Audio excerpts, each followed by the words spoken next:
This battle was brought to life at the request of one of our loyal followers. The idea was just too intense to pass up. Two icons from completely different worlds, facing off in a no-holds-barred mano-a-mano brawl.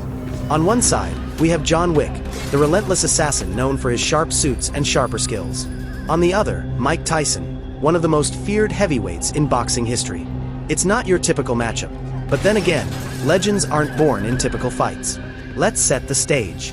The lights are low, the air heavy with anticipation. Somewhere in an abandoned warehouse turned underground fight arena, the crowd hushes as two shadows emerge from opposite ends. Wick walks with cold calculation, eyes scanning everything. Tyson, shirtless and silent, rolls his neck and fists like a caged bull ready to charge. No weapons, no distractions, just two men, face to face. Wick moves like liquid. He's all precision. Sharp jabs, lightning-fast kicks, and movements so fluid it's like watching choreography. This is a man trained to eliminate targets with minimal effort and maximum efficiency. In close quarters, he's lethal. His awareness, combat strategy, and endurance seem almost superhuman. Wick dances in, landing a few well-placed strikes. The crowd roars. For a moment, it looks like the boogeyman might dominate. But Mike Tyson isn't some average street thug. He's a different kind of predator. Tyson takes a few hits but stays grounded. He knows he's not here to play the long game.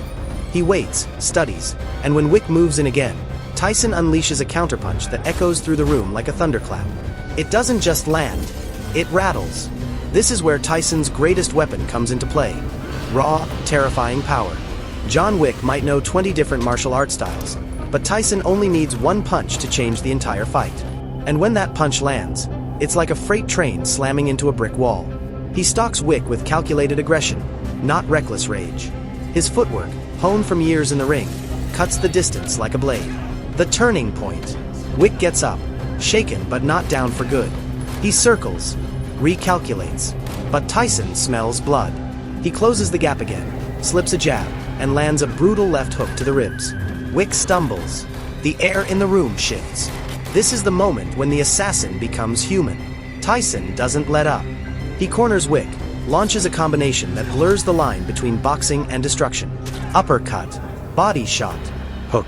Wick tries to defend, but the storm is too much.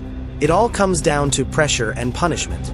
John Wick is precise, tactical, and graceful, but Tyson is relentless. He's not just fast for a heavyweight, he's explosive. His punches come from angles most fighters can't see until it's too late. And when he connects, it's not just about damage, it's about domination. In a straight-up bare-knuckle brawl with no time limits and no weapons, Tyson's background gives him the edge. He's spent a lifetime turning men into memories.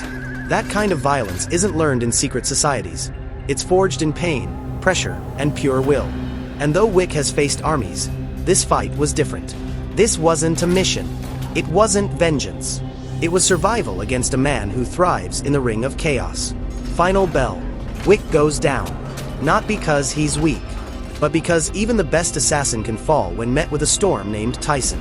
The crowd erupts, both in awe and disbelief. Mike Tyson stands tall, breathing heavy, sweat dripping down his chest, but victorious. He didn't just win. He reminded the world that when it comes to pure fighting instinct, very few can step into the ring with Iron Mike and walk out the same.